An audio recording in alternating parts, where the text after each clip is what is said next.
Essa retirada do destaque sobre o abono salarial, esse destaque do abono, a retirada desse trecho, ele vai significar, segundo o governo, uma perda de economia de cerca de 80 bilhões de reais em 10 anos. Eu estou com o líder do governo, o senador Exalci Lucas. Bom dia, senador. É um prejuízo para o governo, porque a estimativa era economizar cerca de 876 bilhões e agora passa para cerca de 800 bilhões, é isso? Uma redução, eu acho que é ruim, né, porque a gente está trabalhando no sentido de melhorar a questão orçamentária. Nós também agora votando um orçamento inferior a 2019, exatamente porque já não temos mais recursos para fazer investimentos, não tem dinheiro para aplicar em educação, saúde, segurança, ciência e tecnologia. Então, cada vez que retira, né, da Previdência alguma coisa, isso vai fazer falta na questão dos investimentos no Brasil. Foi uma derrota do governo, senador? O senhor considera isso? Eu acho que a gente estava com o quórum ainda baixo, né, algumas pessoas viajando. Eu tenho certeza que os demais nós vamos segurar agora, porque realmente não podemos deixar reduzir ainda mais. Mas não deixou de ser realmente uma diminuição daquilo que estava previsto na redução da Previdência. Senador, hoje também tem reunião para votar, uma sessão do Congresso para votar a LDO.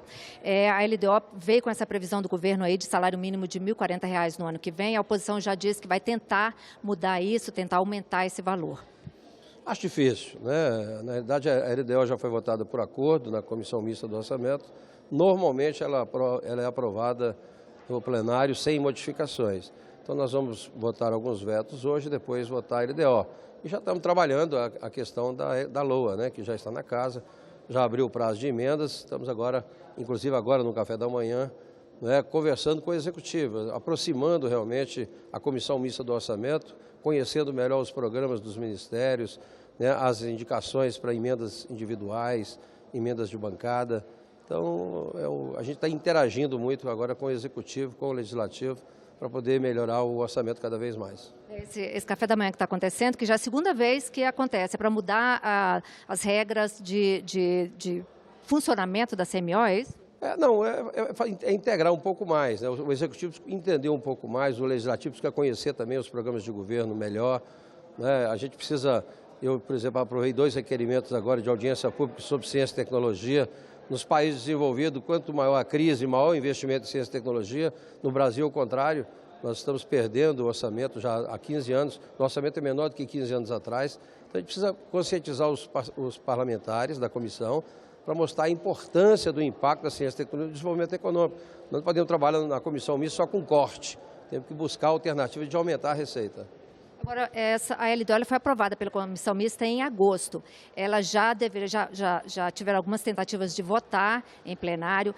Esse atraso é mais ou menos um atraso. Isso significa, isso pode trazer algum prejuízo? Não. Na prática, não foi votado ainda em função dos vetos. Há um número grande de vetos e a gente deve concluir agora mais alguns para liberar a pauta exatamente para votar a LDO. Porque a gente tem as prioridades, os pré-requisitos, e um deles é votar todos os vetos. Tem que limpar a pauta primeiro. O que o senhor destacaria, né, na LDO aprovada já pela comissão, senador?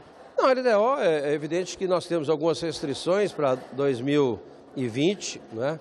Inclusive o nosso orçamento agora ele é menor, né? Inclusive eu sou o relator da Comissão de Educação. O orçamento que veio para essa casa é 20% menor do que do ano passado. As despesas obrigatórias já consomem quase 90%, 96% do orçamento. Nós temos apenas 4%, 5% para trabalhar as despesas discricionárias, que é muito pouco, né? Inclusive investimentos. Por isso esse sacrifício todo, a gente poder realmente organizar melhor o país, temos que fazer a reforma tributária, a reforma administrativa e agora a reforma da Previdência. A reforma da Previdência é o primeiro passo para a gente colocar o Brasil no eixo. Realmente precisamos agora, depois em seguida, discutir o Pacto Federativo, que é fundamental, e a reforma tributária e a reforma administrativa. Já existe aí um movimento de alguns senadores da oposição de só votar em segundo turno a reforma se for votado as medidas do Pacto Federativo.